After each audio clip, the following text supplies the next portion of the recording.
Morte de criança por meningite preocupa moradores de Criciúma, mas vigilância epidemiológica garante que não há risco de surto. Inicia oficialmente campanha eleitoral 2018. Bancos fizeram menos operações de empréstimos, culpa da crise do desemprego e do medo de calote. A Associação Comercial e Industrial de Criciúma lançou campanha pelo voto regional. No esporte, as notícias do Tigre, que na terça-feira vai encarar o Coritiba, e ainda os fatos que ganharam destaque durante a semana. As notícias de Criciúma e do sul de Santa Catarina você confere a partir de agora. No ar pela TV Primavera, Informe Região.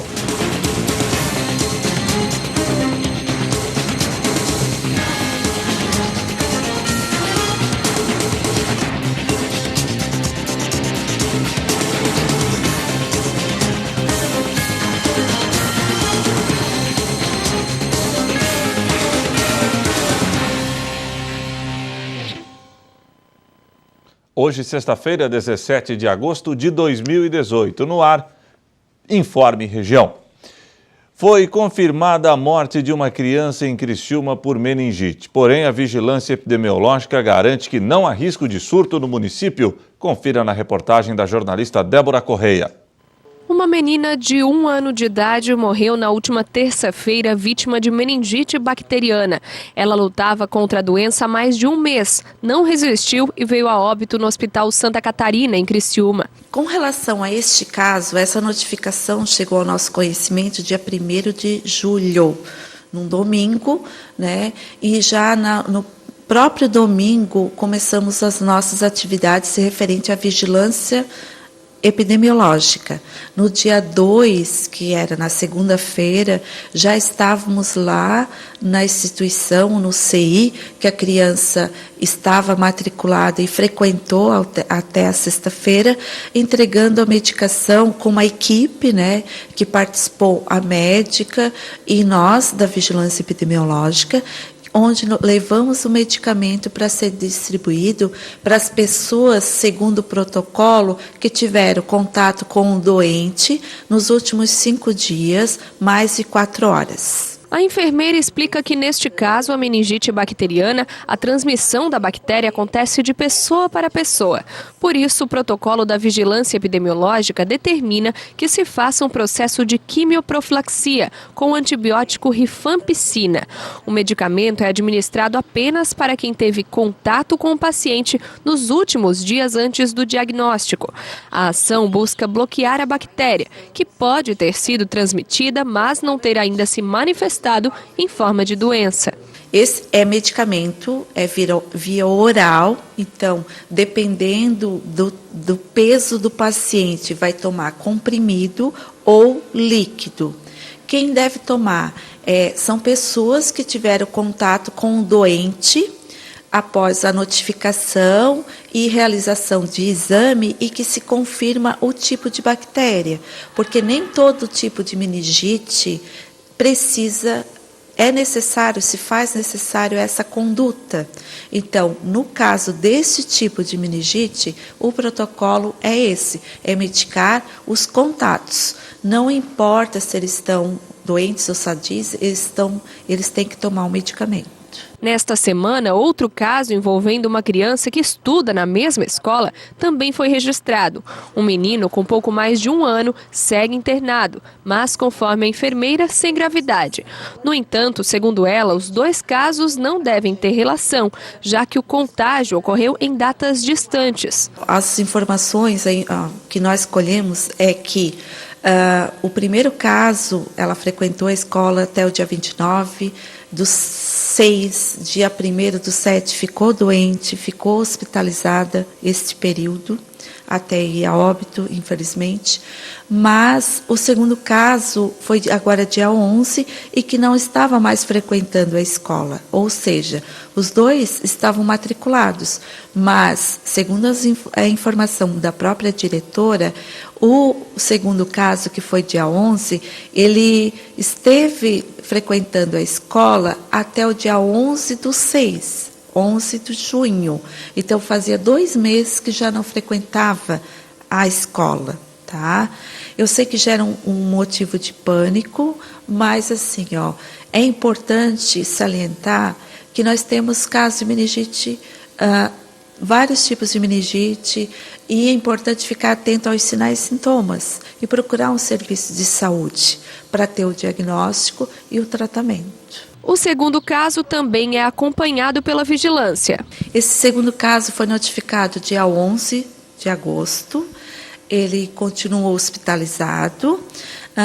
Nós também é de indicação para medicação dos contatos, aquelas pessoas que tiveram nos últimos 5 dias antes da hospitalização, contato com o doente, mais de 4 horas, e estão sendo medicados essa semana. A enfermeira conta que esses não são os únicos casos registrados esse ano em Criciúma.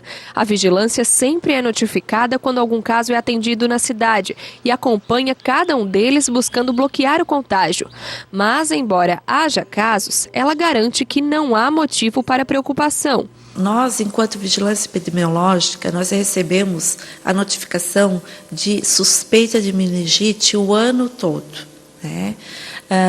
Então, nós acompanhamos e dependendo do tipo de bactéria, porque a meningite ela pode ser desenvolvida, né, é uma inflamação das meninges, pode ser desenvolvida, causada por fungos, bactérias, outros parasitas, e a gente acompanha. Dependendo do crescimento dessa bactéria, é feita essa intervenção. Você já deve ter ouvido falar no financiamento coletivo captado por meio da internet, também chamado de vaquinha virtual. Pois é, apenas 3 candidatos concentram 90% de tudo que foi arrecadado nessa modalidade. E a partir de agora, nós vamos ver como os candidatos farão para atrair os votos de eleitores, porque começou de fato a propaganda eleitoral nas ruas. Na reportagem, você vai saber o que os candidatos podem ou não fazer na campanha. A partir de hoje, os candidatos podem distribuir material gráfico, fazer caminhada, carreata, passeata ou usar carro de som que transite pela cidade divulgando jingles ou mensagens de candidatos, o que pode ser feito até às 22 horas do dia que antecede a votação. Mas é proibida a realização de showmício para promover o candidato, assim como a exposição de outdoor. Também está vedada a confecção, utilização e distribuição por comitê ou candidato de camisetas, chaveiros, bonés, cestas básicas ou outros itens que possam dar vantagem ao eleitor. O candidato, o partido, eles podem ser punidos, assim como questão de penalidade de multa, como reclusão também. Existem alguns crimes eleitorais, como a captação ilegal de voto. Então esse é um crime eleitoral que gera consequências e esse tipo de comportamentos, como um abuso de poder econômico, um abuso de poder político, isso gera realmente consequências negativas para o candidato e para o partido, como até um cancelamento do registro de candidatura ou até mesmo do diploma dele. Ele pode realmente sofrer isso na justiça como uma penalidade e perder realmente o registro e até mesmo a diplomação que ele obteve com a eleição. A utilização de bandeiras ao longo de vias públicas é permitida, mas elas não podem atrapalhar o trânsito de veículos e nem a passagem de pedestres. Além disso, devem ser facilmente removidas. E atenção, em imóveis particulares, a lei permite apenas a fixação de papel ou de adesivo com dimensão que não ultrapasse meio metro quadrado. E aqueles adesivos perfurados usados no vidro traseiro dos carros estão liberados. Quem não cumprir as regras pode ser penalizado. Esse tipo de pintura em bens públicos ou em fachadas particulares, isso não é permitido. Agora, bandeiras em geral, folhetos, santinhos, isso tudo é possível sim. Na internet, as campanhas eleitorais também estão liberadas, mas com regras novas. É proibido usar robôs ou perfis falsos e fazer propaganda em sites oficiais. Pode fazer propaganda não paga em sites do candidato, partido e redes sociais. Também está liberado pedir voto por aplicativo de mensagem, mas o eleitor pode bloquear se quiser. A lei permite que o candidato pague por serviços de impulsionamento, ou seja, para que informações do candidato apareçam nas redes sociais. Só não vale usar o serviço para denegrir o adversário. O Ministério Público vai estar vigilante quanto a isso. Essa propagação desenfreada e que possa configurar um abuso, diante da capilaridade da internet. Então, primeiro, o legislador pensou dessa forma. Vamos dizer quem pode, no caso, partido, coligação, candidato. Lógico que não impede o eleitor de se manifestar livremente sobre o seu apreço.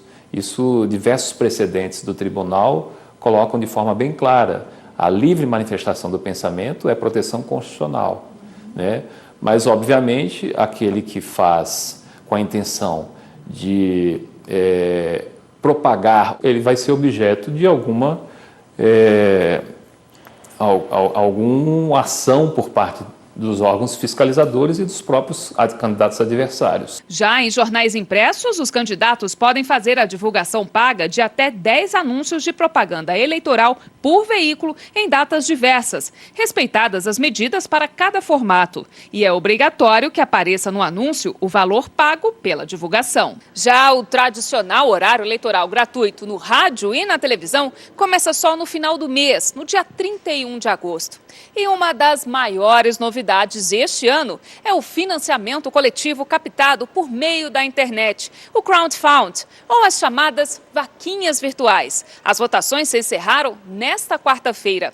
E olha, somente 3 candidatos concentraram 90% do 1,3 milhão de reais arrecadado pelos presidenciáveis por essa modalidade. Líder nas pesquisas eleitorais, embora esteja preso em Curitiba, o ex-presidente Lula, do PT, obteve sozinho, até agora, 45,9% do total arrecadado pelos presidenciáveis nas vaquinhas online, R$ 593 mil.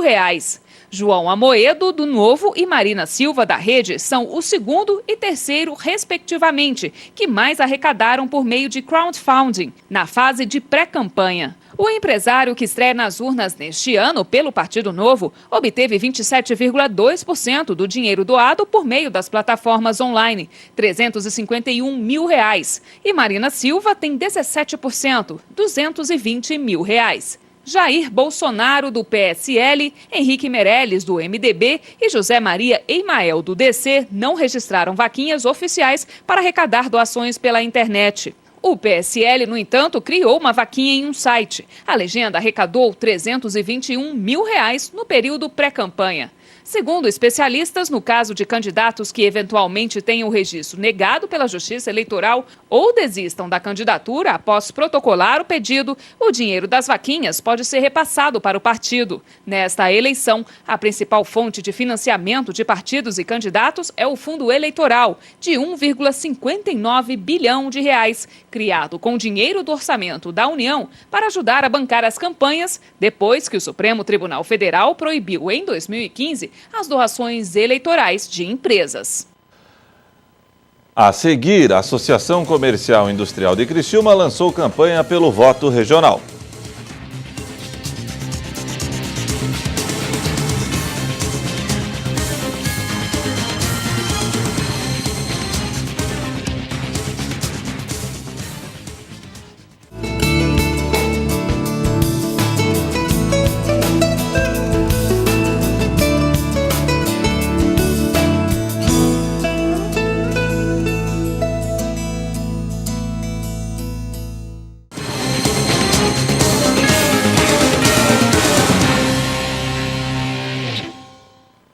Nos últimos 12 meses, os bancos fizeram menos operações de empréstimos, culpa da crise, do desemprego e do medo de calote. Para melhorar a situação, demitiram funcionários e também passaram a cobrar mais tarifas. Existem os pacotes, mas os clientes nem percebem algumas pequenas cobranças. E de centavo em centavo, o banco enche o cofre. Ela ganhou o apelido de Rainha das Reclamações. Deixa a minha mãe saber disso. Não, porque eu reclamo pro banco, né? Quando tem tarifa eu reclamo. É porque eu elogio também, né? Mas eu mando cartinha. Se eu fui mal atendida numa fisioterapia que eu detestei, eu reclamo. Mas eu reclamo com jeito, né? Eu falo, ó, isso aqui não tá legal, dou exemplo, né? Então as pessoas acabam não reclamando. Eu não reclamo, mas também elogio. Mas o sorriso dela acaba quando o assunto é finanças. Na planilha do computador estão marcados todos os gastos. Ela vê que em julho, por exemplo, gastou R$ 92 com tarifas bancárias. Mas nesta lista aparecem outras 7 tarifas que o banco estava cobrando indevidamente, num total de R$ 192. Eu liguei no banco e, olha, reclamamos das tarifas. Ah, tá bom, a gente vai estornar, entendeu? Então estornou. As taxas bancárias aumentaram mais de 14% nos últimos 2 anos, mais que o dobro da inflação no mesmo período. E o pior é que muita gente nem sabe o que está pagando. Eu já fui lá, já briguei porque estava muito alto, estava cobrando 140 e tantos reais. Eu falei, não quero, é muito caro. Aí eles me fizeram a 70 e poucos reais. Mas o senhor não sabe exatamente o que eles... Não sei o que cobra não sei. Mensalmente, você sabe o custo que você tem? Não parei ainda para calcular isso. Muita correria, mas deve ser um bocadinho. Às vezes reparo, mas eu não sei o que é que eles fazem, que botam um pano nas vistas da gente, que a gente acaba ignorando aquilo lá, né? Não costumo fazer isso, infelizmente. Os clientes de um banco têm direito todo mês a 10 folhas de cheque, 4 saques, 2 extratos dos últimos 30 dias e 2 transferências entre contas da própria instituição. Tudo isso de graça. De acordo com as regras, todo banco deve oferecer para o cliente 4 tipos de pacotes diferentes, do mais barato ao mais caro. Mas o valor desse serviço, quem vai determinar é o próprio banco. Por isso é importante o consumidor ficar atento. Uma pesquisa realizada pelo Procon de São Paulo mostra que o preço pode variar em mais de 30% de uma instituição para outra. Esse economista afirma que muita gente não gosta de fechar a conta e abrir em outro banco. Mais um motivo para ninguém acabar com as cobranças abusivas ou indevidas. Em resumo, as pessoas não trocam de banco como trocam de camisa. Isso vai fazer com que tenha uma pressão competitiva muito menor entre bancos do que tem em outros setores, né? E por conta disso, eles têm uma liberdade para impor tarifas mais altas e o correntista continua pagando. A Edna, que analisa cada linha do extrato bancário, identificou essas cobranças indevidas. Às vezes você pede, mesmo comigo, eu peço assim, olha, eu não quero o meu consórcio em débito automático. Aí chega em débito automático, aí eu mando mensagem, né? Olha, tá no débito automático, eu vou tirar. E vem de novo no débito automático, quer dizer, parece que está falando com a porta, né? E isso porque a gente tem uma condição privilegiada, imagina quem não tem.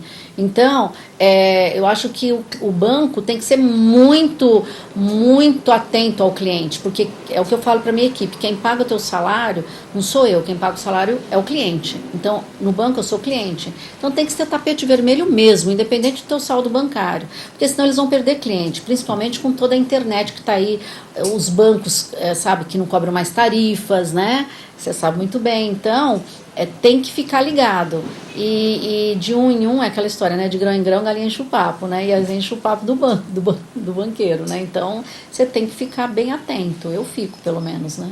O IDEC lembra que em caso de cobrança indevida ou abusiva, o banco é obrigado a devolver o dinheiro. Mas o cliente deve ficar atento ao pacote de serviços básicos que é oferecido e contratar apenas o que atende à sua necessidade. A oferta do pacote não é uma obrigatoriedade. O banco não pode impor ao consumidor que ele contrate um pacote de serviços para manter a movimentação da conta. Para se livrar dessas taxas explícitas ou ocultas, um número cada vez maior de clientes tem aderido aos bancos digitais.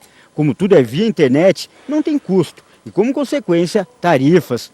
Há um ganho financeiro em termos de taxa, as taxas ou são menores ou são extinguidas, porque exatamente você não tem que pagar essa estrutura, que é uma estrutura cara, né? E existem outros mecanismos que funcionam melhor, tanto em questão de cartão de crédito como de taxa de transação.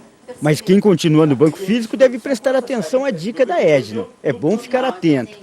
Algumas taxas podem parecer até insignificantes, mas se somar centavo por centavo, a gente fica surpreso com o resultado dessa conta. Parece até que eu tenho muito tempo, mas se você for, às vezes você perde tanto tempo vendo coisas na internet que não tem nada a ver, então você se preocupa um pouco mais com o seu dinheiro, né? Porque dinheiro não cai do céu. Em nota, a FEBRABAN disse que os bancos seguem estritamente o regulamento do Banco Central no que se refere às cobranças que podem ou não ser feitas e que cada instituição determina os preços de acordo com sua estratégia comercial. A Associação Comercial e Industrial de Criciúma lançou oficialmente a campanha Voto Regional. Confira na reportagem. O movimento foi lançado nesta quinta-feira pela Associação Empresarial de Criciúma, a SIC, e pela Câmara de Dirigentes Lojistas, a CDL. Nestas eleições, a campanha traz como tema Do Sul pelo Sul e busca conscientizar a população a votar em candidatos da região. O voto regional, o nosso grande objetivo é fazer com que a população, de uma forma geral, que os eleitores do sul de Santa Catarina, eles votem em candidatos que moram, que residam, que trabalhem, que vivam no sul de Santa Catarina. Esse é o nosso grande objetivo. De tal forma que a pessoa não anule o seu voto, né, não vote em branco, né, ela escolha um candidato que seja daqui. Porque a gente tem conhecimento que tem muitos candidatos de fora, que tem comitês aqui, tem cabos eleitorais aqui, e se a pessoa daqui votar em candidatos de fora, ele vem aqui, recolhe o voto, volta para a sua região, depois lá manda uns trocadinhos para alguma entidade aqui e fica por isso mesmo.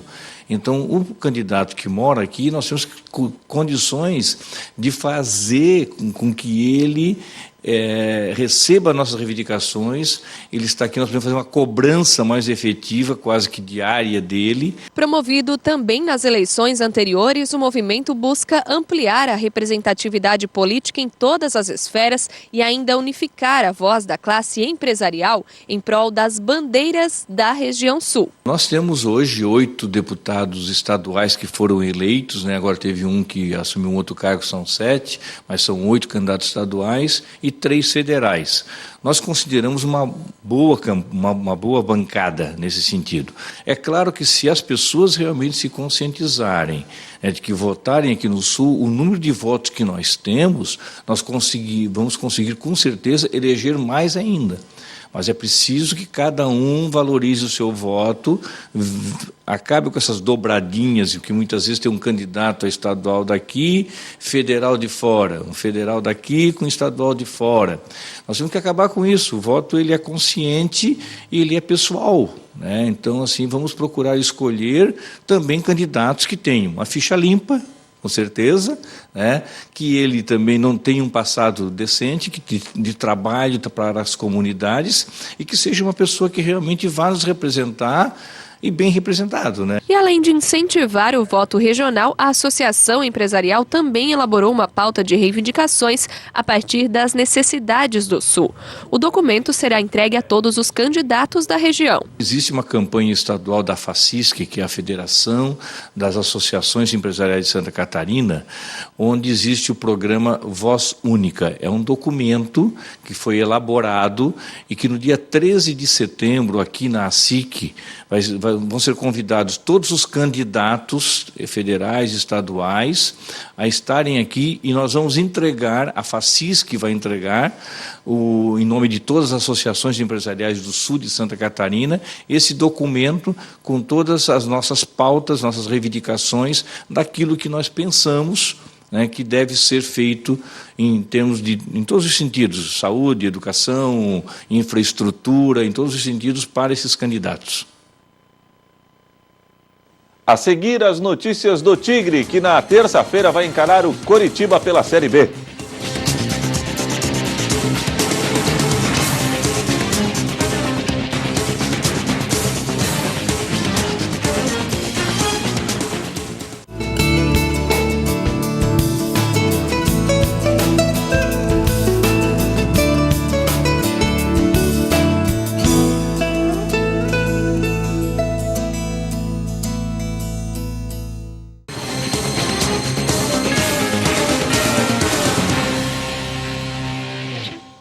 O Tigre continua treinando para retomar o caminho da recuperação no Campeonato Brasileiro da Série B. Hoje os trabalhos foram no Centro de Treinamentos Antenor Angeloni.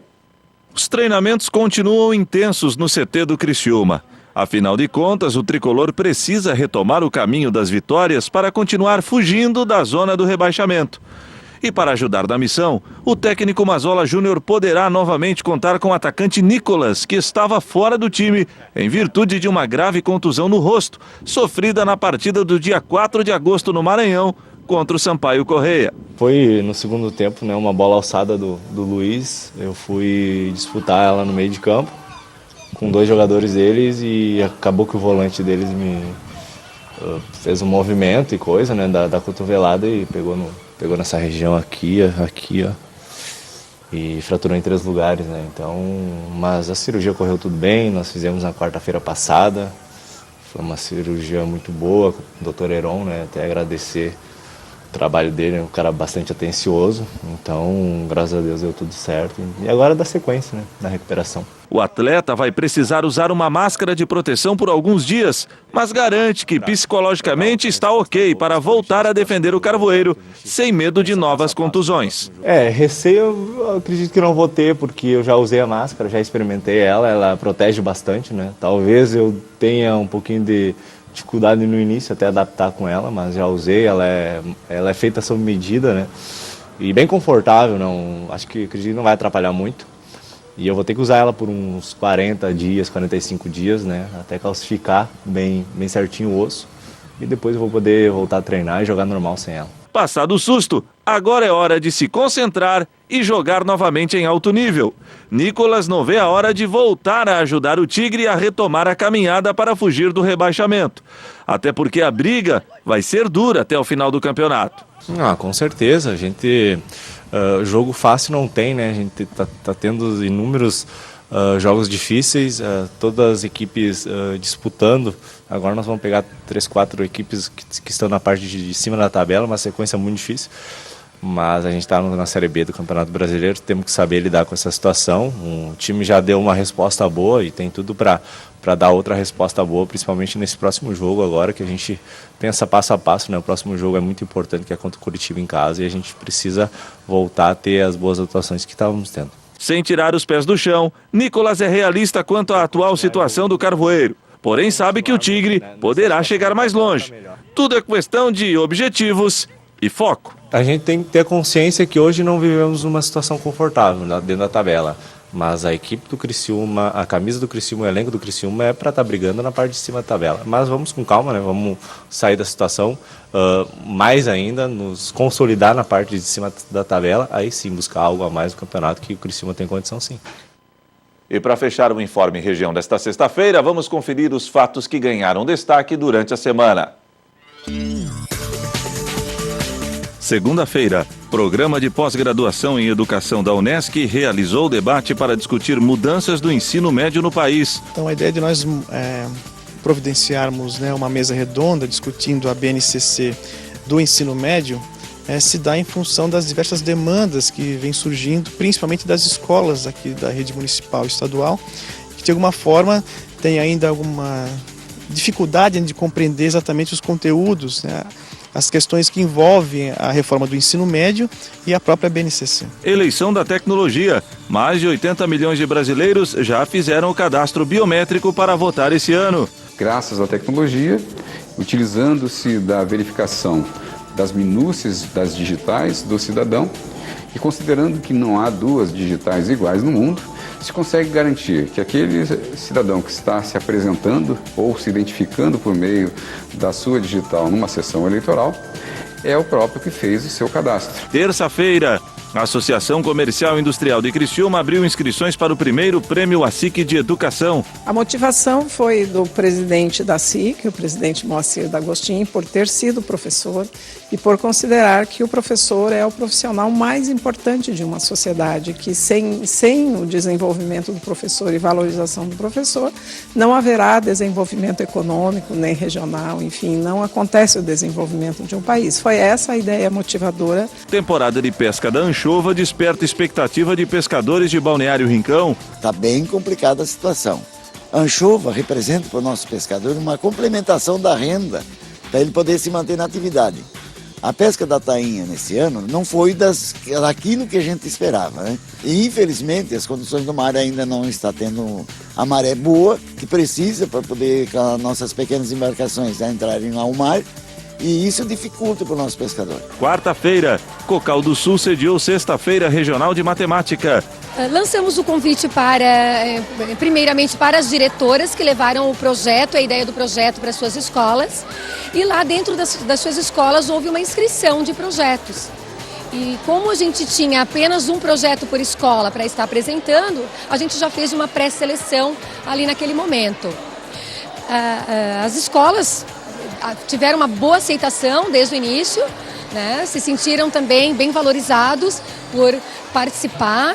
E hoje o resultado, né, está aqui. Iniciou em Criciúma, 8ª edição da Feira Agroponte. Toda a cadeia produtiva, desde da tecnologia, empregados, insumos que são necessários, ferramentas, produto acabado das cooperativas da agricultura familiar e uma área bastante ampliada no setor de bovinos, ovinos, caprinos, equinos, uma área bastante ampliada de exposição de animais. Quinta-feira, secretária de Educação de Criciúma foi empossada como vereadora. Eu nunca deixei algo pela metade, eu não gosto. Então, desde o momento o Moacir foi afastado, você é a primeira suplente, tem que assumir. Mas e o meu trabalho na secretaria? Eu estava fora do país? Não, eu vou terminar o que eu comecei e depois aí a gente vai fazer uma nova análise, mas seria até uma irresponsabilidade minha enquanto secretária, que tem muitos projetos em andamento, largar tudo e assumir a Câmara de Vereadores. Dia D da vacinação contra o sarampo e poliomielite será realizada no próximo sábado. A meta estabelecida pelo Ministério da Saúde é imunizar mais de 90% do público-alvo. Na região de Criciúma, hoje, cerca de 2 semanas após o início da campanha, nem metade dessa meta foi atingida. Mas a Gerência de Saúde acredita que o número deve aumentar nos próximos dias. O principal fator é que a gente observa que a campanha começou dia 6, porém hoje em dia os pais e mães trabalham também. Então o primeiro sábado que a gente vai fazer é sábado agora, né? Então das 8 da manhã, sem fechar ao meio-dia, até as 5 da tarde. Então a gente acredita que esse dia D realmente fará a diferença para aqueles pais que trabalham e não têm condições de levar durante o dia. E o Informe Região desta sexta-feira fica por aqui. Voltarei amanhã, 15 para o meio-dia, no Boletim Primavera. Até lá!